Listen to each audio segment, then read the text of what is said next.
ಮಲಪ್ರಭಾ ನದಿಯ ಮಲಿನೀಕರಣ ಸಮಸ್ಯೆ ಗಂಭೀರ ಹಂತ ತಲುಪಿದೆ. ಸಾರ್ವಜನಿಕರೇ ಎಚ್ಚರ. ಬೆಳಗಾವಿ ರಾಮದುರ್ಗ ತಾಲೂಕಿನ ಜೀವನಾಡಿಯಾಗಿರುವ ಮಲಪ್ರಭಾ ನದಿ ಭಾರೀ ಮಲಿನೀಕರಣದ ಸಂಕಷ್ಟವನ್ನು ಎದುರಿಸುತ್ತಿದೆ. ಪಟ್ಟಣದ ಒಳಚರಂಡಿ ನೀರು, ಗೃಹ ತ್ಯಾಜ್ಯ ಮತ್ತು ಸಾರ್ವಜನಿಕರಿಂದ ನದಿ ತೀರಕ್ಕೆ ಎಸೆಯಲಾಗುತ್ತಿರುವ ಕಸದ ಪರಿಣಾಮವಾಗಿ ನದಿ ನೀರಿನ ಗುಣಮಟ್ಟ ಹದಗೆಟ್ಟಿದ್ದು, ಪರಿಸರ ಹಾಗೂ ಸಾರ್ವಜನಿಕ ಆರೋಗ್ಯದ ಮೇಲೆ ಗಂಭೀರ ಪರಿಣಾಮ ಬೀರುತ್ತಿದೆ. ರಾಮದುರ್ಗ ಪಟ್ಟಣದ ಅನೇಕ ಭಾಗಗಳಿಂದ ಹರಿಯುವ ಚರಂಡಿ ನೀರು ನೇರವಾಗಿ ನದಿಗೆ ಸೇರುತ್ತಿದೆ. ಮನೆ ಮಾಲಿನ್ಯ, ಪ್ಲಾಸ್ಟಿಕ್ ತ್ಯಾಜ್ಯ ಮತ್ತು ಮಾರುಕಟ್ಟೆ ಪ್ರದೇಶಗಳಿಂದ ಉಂಟಾಗುವ ಕಸವನ್ನು ಸರಿಯಾದ ನಿರ್ವಹಣೆ ಇಲ್ಲದೆ ನದಿ ತೀರಕ್ಕೆ ಹಾಕಲಾಗುತ್ತಿದೆ. ವಿಶೇಷವಾಗಿ ಬರಗಾಲದ ಸಂದರ್ಭದಲ್ಲಿ ನೀರಿನ ಹರಿವು ಕಡಿಮೆಯಾಗುವುದರಿಂದ ಕೊಳಚೆ ನೀರು ಒಂದೇ ಕಡೆ ಸೇರುತ್ತಿದ್ದು, ದುರ್ಗಂಧ ಮತ್ತು ಅಶುದ್ಧ ಪರಿಸ್ಥಿತಿ ಉಂಟಾಗುತ್ತಿದೆ.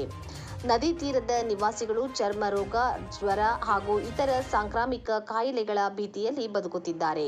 ದುರ್ಗಂಧದಿಂದ ವಾಯು ಮಾಲಿನ್ಯ ಹೆಚ್ಚಾಗಿದ್ದು, ಸುತ್ತಮುತ್ತಲಿನ ಪರಿಸರದ ಸಮತೋಲನಕ್ಕೂ ಧಕ್ಕೆಯಾಗಿದೆ. ಸ್ಥಳೀಯರು ಹಾಗೂ ಸಾಮಾಜಿಕ ಮಾಧ್ಯಮಗಳಲ್ಲಿ ಈ ಸಮಸ್ಯೆಯ ಬಗ್ಗೆ ಆಕ್ರೋಶ ವ್ಯಕ್ತವಾಗುತ್ತಿದೆ. ನದಿಗೆ ಸೇರುವ ಕೊಳಚೆ ನೀರನ್ನು ತಡೆಯಲು 2009ರಲ್ಲಿ ಆರಂಭವಾದ ಒಳಚರಂಡಿ ಯೋಜನೆ ಇನ್ನೂ ಪೂರ್ಣಗೊಳ್ಳದೆ ವಿಳಂಬವಾಗಿದೆ.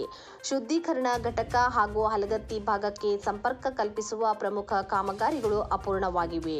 ನಿಧಿ ಕೊರತೆ, ಆಡಳಿತಾತ್ಮಕ ನಿರ್ಲಕ್ಷ್ಯ ಮತ್ತು ಯೋಜನಾ ಅನುಷ್ಠಾನದಲ್ಲಿ ಉಂಟಾದ ತೊಂದರೆಗಳಿಂದ ಕಾಮಗಾರಿ ನಿಧಾನಗೊಂಡಿದೆ. ಸ್ಥಳೀಯ ಪುರಸಭೆಯು ತಕ್ಷಣ ನದಿ ತೀರದಲ್ಲಿನ ಕಸದ ತೆರವು ಕಾರ್ಯ ಕೈಗೊಳ್ಳಬೇಕು. ಎಲ್ಲಾ ಚರಂಡಿಗಳನ್ನು ಶುದ್ಧೀಕರಣ ಘಟಕಕ್ಕೆ ಸಂಪರ್ಕಿಸುವ ಮೂಲಕ ನದಿಗೆ ನೇರವಾಗಿ ಗಲೀಜು ನೀರು ಸೇರುವುದನ್ನು ತಡೆಯುವುದು ಅಗತ್ಯ.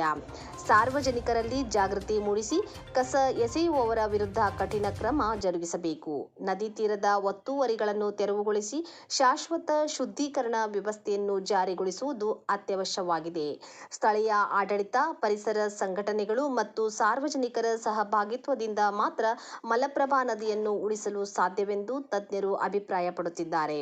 ಒಟ್ಟಾರೆ ರಾಮದುರ್ಗದಲ್ಲಿ ಮಲಪ್ರಭಾ ನದಿಯ ಮಲಿನೀಕರಣ ಸಮಸ್ಯೆ ಗಂಭೀರ ಹಂತ ತಲುಪಿದ್ದು, ತಕ್ಷಣ ಮತ್ತು ಸಮಗ್ರ ಕ್ರಮಗಳಿಲ್ಲದಿದ್ದರೆ ಮುಂದಿನ ದಿನಗಳಲ್ಲಿ ಪರಿಸ್ಥಿತಿ ಇನ್ನಷ್ಟು ಹದಗೆಡುವ ಆತಂಕ ವ್ಯಕ್ತವಾಗಿದೆ.